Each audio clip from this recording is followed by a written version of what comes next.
Myself, Balvinder Singh, Chartered Accountant. We are going to discuss GST.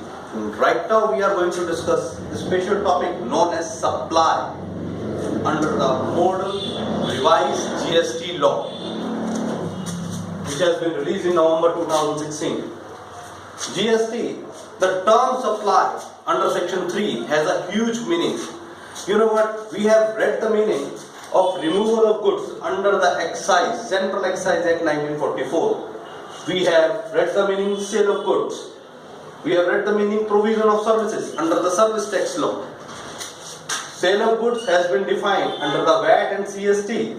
Removal of goods has been defined under the Central Excise Act 1944. And provision of service has been decided under the Service Tax Law, Finance Act 1994. But all these terms, they are like a taxable event, and they are going to be replaced by the term known as supply in GST. Now we are going to discuss supply. What is supply under Section 3? Supply is an inclusive definition, first of all. It is a subjective issue because the definition is inclusive. It means supply has not been defined, but what has been included and what has been excluded, it has been defined. The supply includes all form of supply of goods and services. It means goods and services both are covered.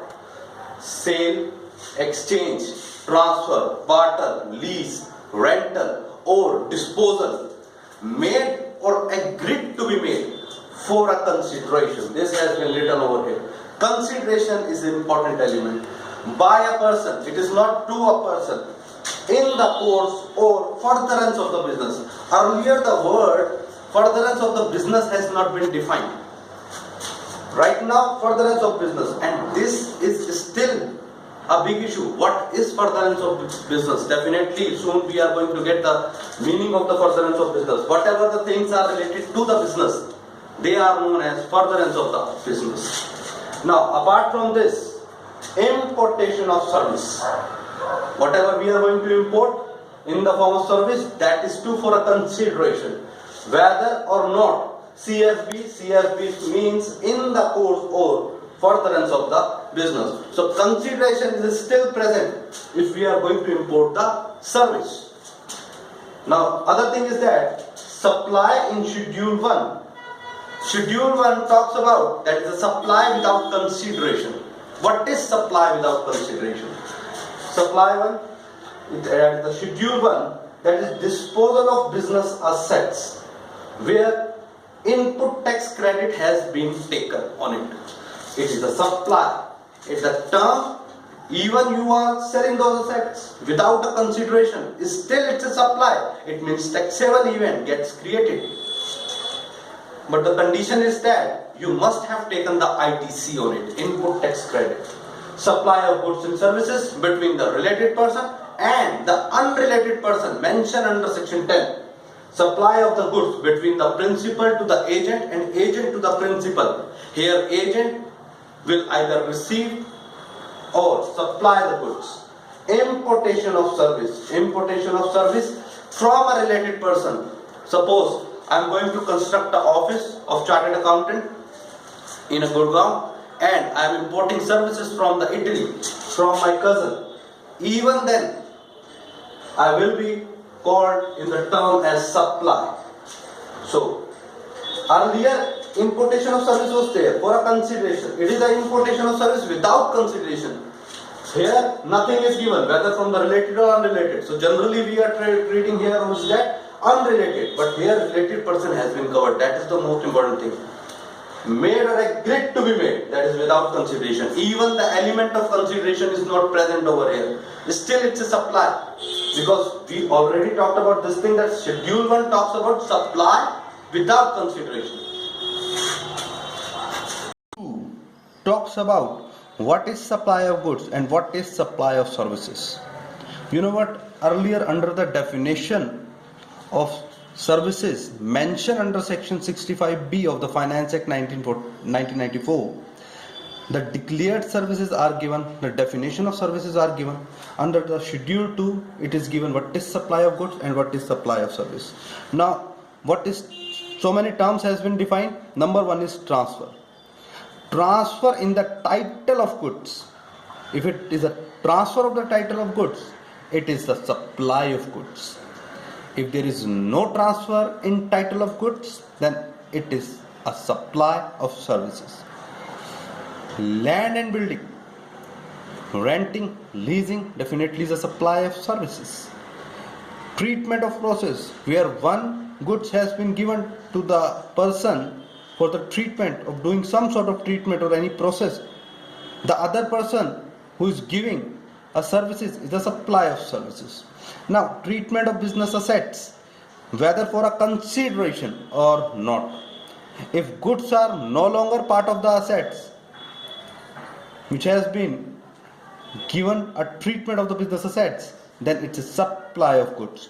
Goods are made available for private use or they are used privately, still it's a supply of services. So we have seen this thing that even the private usage are to be treated as service or supply of service. Supply of services, other thing is that so many things are covered under supply of services, like declared services, renting of immovable property, IPR usage, intellectual property right usage, even the work contract to be treated as supply of services, right to use goods given by one person to another, it's a supply of service. Now the supply of goods, where unincorporated association or body of person provide goods to its member, then it's a supply of goods. Now third one is that earlier we have seen schedule 2. It's a what is supply of goods and what is supply of services. Now we have seen neither a supply of goods nor a supply of services. So it's neither a supply of goods nor a supply of services. Schedule 3 and Schedule 4 we are going to discuss. Schedule 3. Number 1, activity or transaction in Schedule 3, where services given by employee to employer. Remember the section Finance Act 1994, section 65B, bracket 4. It talks about exclusion, which means where employee provides service to its employer, it is not chargeable to service tax. Here it is not a supply. Any fee taken by tribunal or court, it also has been mentioned over there. Even that thing is not termed as supply. Any services given by MP, MLA or person holding a constitutional post, even the chairperson of the Mahila Ayog providing services over there, not liable to any sort of tax because it's not a supply. Any services given by foreign diplomatic mission in India, you know what, it's a combination of the negative list. Any services given by foreign diplomatic mission in India, any services given by funeral, burial, crematorium or mortuary, including transportation of deceased. Some of these are mentioned in the negative list. Both of these were mentioned in the negative list. So these are not supply also. We are going to see this thing. Let me tell you, we are going to see this thing that those which are mentioned under the negative list or excluded from the definition of service under the Finance Act 1994, section 65B, bracket 4, and even mega exemption notification 26/12, we will see this thing, they are not a supply also.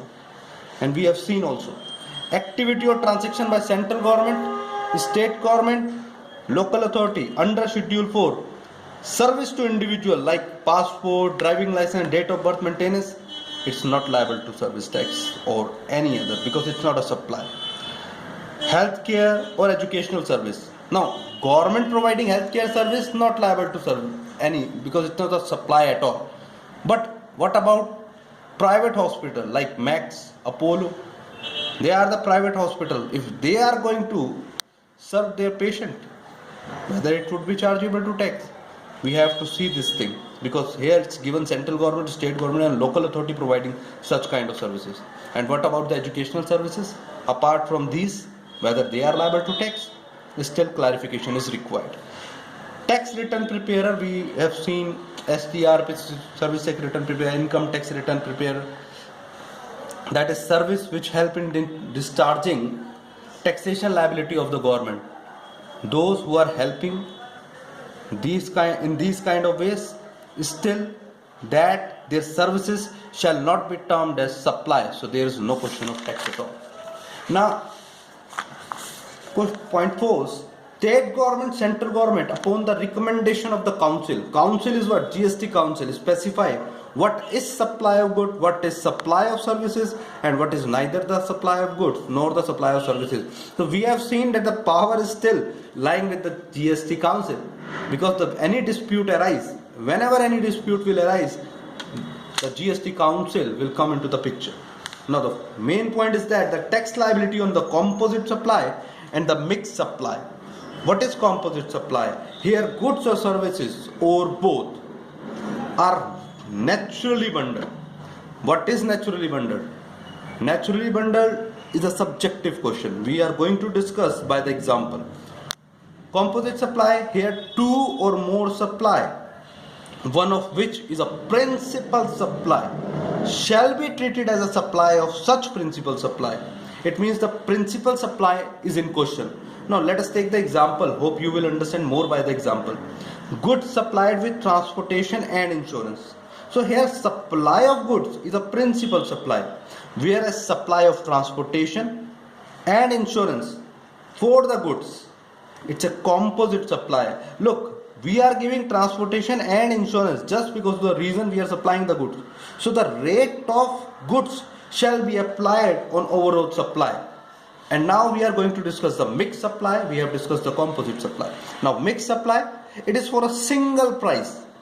And remember, it is not a composite supply. It is for a single price and it is not a composite supply.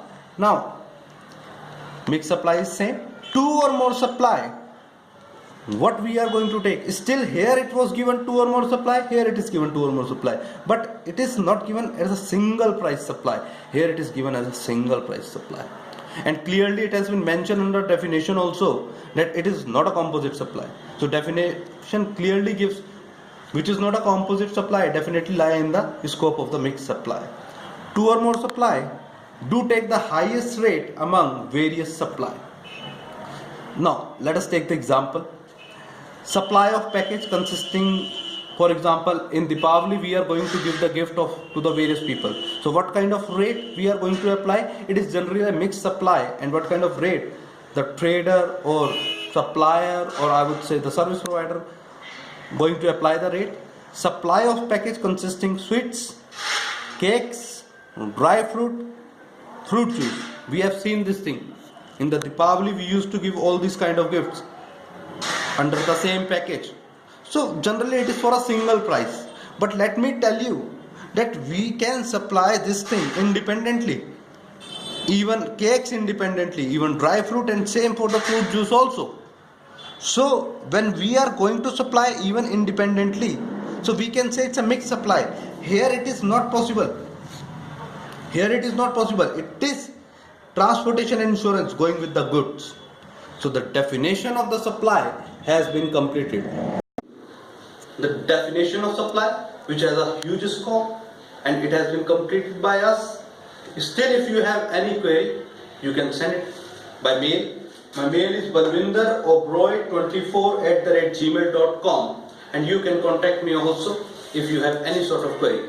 We are going to come up with another video to share our knowledge, and please keep on sharing knowledge on GST. We have to support our government anyhow. Thank you very much. Jai Hind, Jai Bharat.